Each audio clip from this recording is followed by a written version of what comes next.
So about a year and a half ago, I got the Caddy remapped, and I thought it would be quite a good time to revisit that, talk about what it's been like, which honestly won't last long, and also do some like 0 to 60 runs, because I did a comparison, like a slight comparison between them both, before and after, but I didn't actually do anything like timed runs. So I figured a couple of timed 0 to 60 runs would be quite good to see the comparison between sort of what was what it is now, essentially. So with remaps, I'm sure like many people, I've heard horror stories of people getting it done and things breaking within their car. So for me, it was really, really important that I chose somebody or a company that was renowned and really, really good at what they did. And for me, that was Revo. All the information on their website that they had talks about the endless testing they do. It also said, like, with a certain gearbox on VWs, don't go over this amount of torque, otherwise it'll damage the gearbox. So it seems like, you know, when you're dealing with them, you're dealing with somebody who has a lot of knowledge around the subject and isn't just going to put your car up to a figure where it's not going to be reliable anymore. This is my daily driver, if you didn't know. If something happens to this, I'm struggling to afford to get it fixed, sort of catastrophic engine wise. And in that case, it's a new car and I still owe payments on this car. So, you know, I'm not really in a position where I can just go like, let's make it make this power and it doesn't matter if it blows up or whatever. I'm sure it'll probably bring me a bit of content on YouTube or whatever, but that for me is not the goal. The goal is to have additional power, but consistent, reliable, and that works well for what I use the van for, essentially. Some of my thinking behind it was that basically I'm too old to drive like a lunatic or whatever. Like, I don't do that anymore. Basically speed limit all the way. The reason I wanted it though is, with this van originally, it's 102 brake horsepower, if you didn't know. So 102 brake horsepower. I do a lot of single lane national speed limit roads, so 60 miles an hour. If I get behind, you know, those people who go 40 in a 60 and then they go into a 30 and carry on going 40. So if I get stuck behind one of them, or alternatively, if I'm behind like a big lorry, no offense to lorry drivers, but if I get stuck behind one of them, it's now going to take me sort of a lot longer, if I can, to pass those kinds of vehicles than having a bit of power and just being able to use the power to get us out. So basically, it was a struggle to overtake before because the van had such little power, and that's the reason why I wanted to remap the vehicle, basically. And engine wise, that's all it's had done. It doesn't have a induction kit, air filter, or anything like that. It doesn't have exhaust or anything like that. It's literally just the remap, nothing else. And I've never actually done sort of time 0 to 60s before in it either.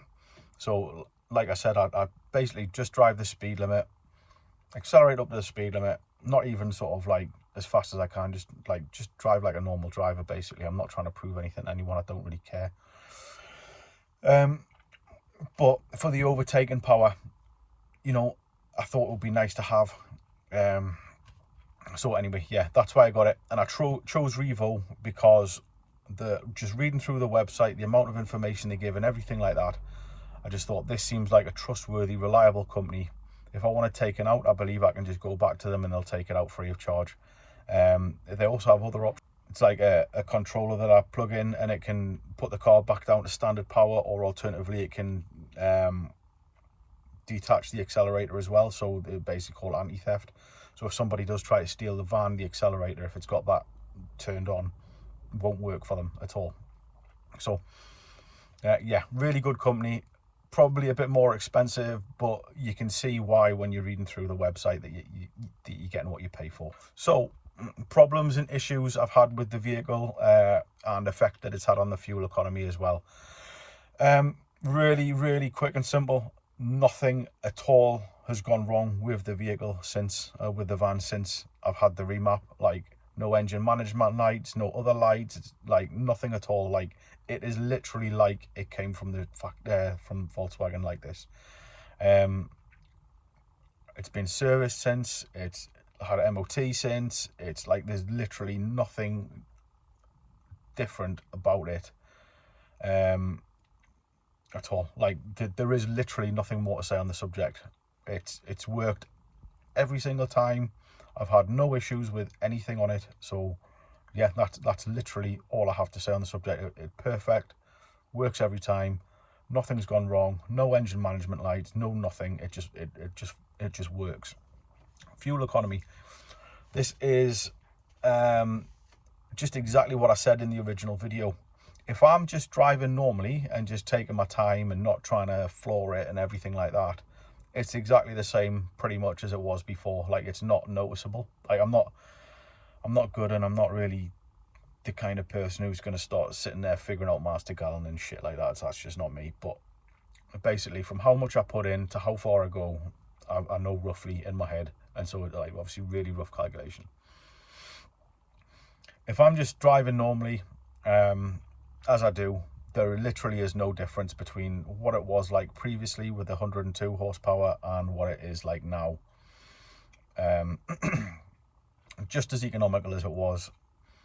But should I need it, I've got the extra acceleration. So basically best of both worlds. If I am driving a bit heavily right-footed, it does become noticeable, and it does use a lot more fuel than a lot more diesel than it did before. But that's to be expected. You know, if you're driving that way, you're always going to be using more fuel than you would.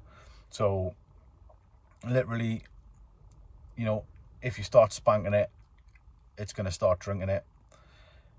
If you are just driving like you would normally, depending upon how you drive, like just like normal sensible driving, it's not noticeable at all, any difference in fuel economy from how it was previously.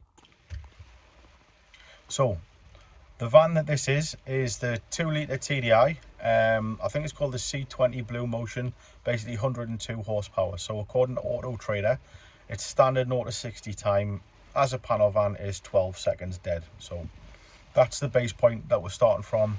I did 4 runs just to give a rounded idea of you know, what an average time would be, because essentially it might be the case that one run was a really great run and one run was I made an error or something like that. So 4 runs to give us an idea. And the app that I used was called Race Stats as well. So on the App Store, I've got an iPhone, so on the App Store under Race Stats, and it seems to be quite good, seems to get quite good reviews. So first run. So like I said, I never really drive that way, so it's just to get an understanding of the van. And what I try to do here was I try to run it up to 5,000 revs, which essentially is redline.